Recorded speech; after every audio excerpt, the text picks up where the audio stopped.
Patrícia, não é incomum na área criminal, na área penal, o advogado ele ser confundido com o réu que defende, né? E essa confusão, ela gera uma certa hostilidade, né? E foi até intensificada com essas operações midiáticas, como a própria Lava Jato, e com esse momento sensível político que a gente está vivendo no Brasil.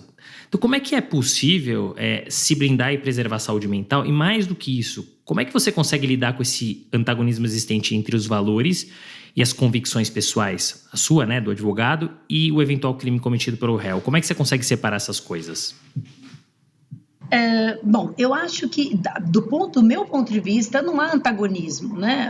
As pessoas podem cumprir a lei ou podem descumpri-la, né? Uma pessoa que descumpre a lei não é diferente de mim em nada, né? Aliás, se a gente pensar na seletividade do direito penal, olha, eu vou falar uma coisa que pode chocar, mas certamente não vai surpreender. Eu tenho muitos colegas da minha faculdade, Pontifícia Universidade Católica, que eram usuários de maconha, por exemplo, na minha época de faculdade. Nenhuma delas jamais sofreu uma abordagem, nenhuma delas jamais foi parada pela polícia e nenhuma delas sofreu nenhuma consequência por ter infringido a lei, né? Ao passo que, se fossem jovens negros de periferia, muito provavelmente teriam sofrido as consequências por terem infringido a lei. Então, acho que quando a gente começa a estudar também um pouquinho de direito penal e de criminologia, a gente perde essa ingenuidade de separar os homens entre homens de bem e homens que não são de bem, ou mesmo entre infratores e não infratores. Na verdade, a divisão é muito mais entre aqueles que são alvo do sistema de justiça,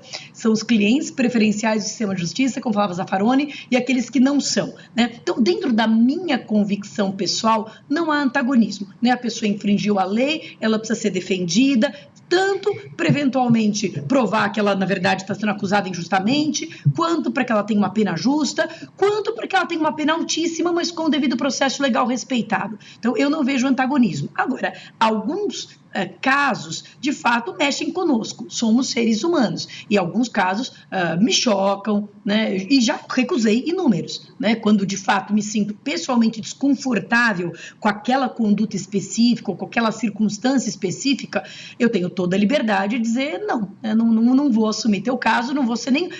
Porque entendo que, se eu realmente estou muito desconfortável, não vou conseguir nem executar um bom trabalho, né? Nós não somos robôs, realmente, não dá para fazer essa cisão, né? Eu odeio essa pessoa, eu detesto esse caso, mas vou defendê-la brilhantemente. Pelo menos comigo não é assim. Então, eu simplesmente recuso e passo a um colega. Mas isso, olha, foram raras as vezes na minha vida em que isso aconteceu. Já aconteceu e foram raras as vezes. Então, eu acho que, do meu ponto de vista, não há, de fato, desconforto nem antagonismo. E, olha, é o que eu percebo da maioria dos meus colegas, né, da maioria dos advogados criminalistas.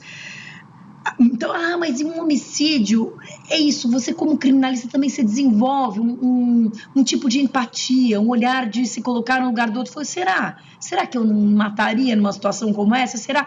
Outro dia eu estava aqui no centro de São Paulo, só para fazer uma pequena digressão, aqui no centro de São Paulo, nós sabemos que a população de rua triplicou, nós estamos vivendo assim um caos social, de miséria, de famílias na rua e também de violência, né? E também de violência. Então tem havido vários assaltos aqui, roubos, furtos, aqui pelas imediações da OAB, aqui na Maria Paula, na Praça da Sé, Anchieta, etc. E eu comentava recentemente com o Léo Sica, né?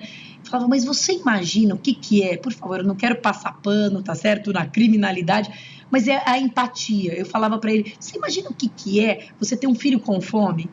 Você imagina o que é você ter um filho chorando? Eu me lembro de uma vez em que minha filha era pequena, eu tinha esquecido de comprar leite e eu fiquei tentando acalmá-la, dizendo se ela só tomava leite, né, mamadeira, e eu tinha esquecido. Eu falei, não, eu tentei acalmá-la até amanhecer e aquela sensação de ter uma criança chorando de fome foi assim, para mim, o suprassumo da angústia. Então imagina, você não assaltaria, você não roubaria, você não pegaria, né? Não faria qualquer loucura. Enfim, não estou querendo dizer que todo crime se justifica, mas o fato é que nós vamos aprendendo a ter também um olhar empático, um olhar humano, um olhar dizendo essa pessoa é um ser humano, ela errou, como eu poderia ter errado, como tem gente que erra. E ok, entendeu? Ela merece uma defesa, ela merece devido processo legal e tudo isso. Então, de minha parte, não há mesmo dilema nem desconforto. Agora, de fato, a sociedade nos enxerga de forma bastante hostil. E quando eu digo a sociedade, não é a sociedade, não. Minha mãe, meu pai, minhas irmãs. Então eu tô cansada de nos almoços de família ser voto vencido, porque todos se unem contra mim, né, entre aspas, e falam, mas como que ele não está preso? Ele é réu confesso. Eu digo, não, mas a prisão preventiva é uma prisão cautelar, a pessoa tem o direito de permanecer em liberdade até o final do processo. Eu não estou aqui propagando impunidade, mas o processo tem que ser respeitado, até porque há confissões mentirosas, isso existe. Então, de fato, desconstruir um pouco essa imagem perante a sociedade, eu acho que é importante, e eu acho que inclusive é uma missão da OAB. Né, explicar para a sociedade qual é o papel do advogado criminalista, para que ele está ali, enfim, quais são os limites éticos da sua atuação, e que ele não é um inimigo da justiça, ele é uma perna do tripé da justiça.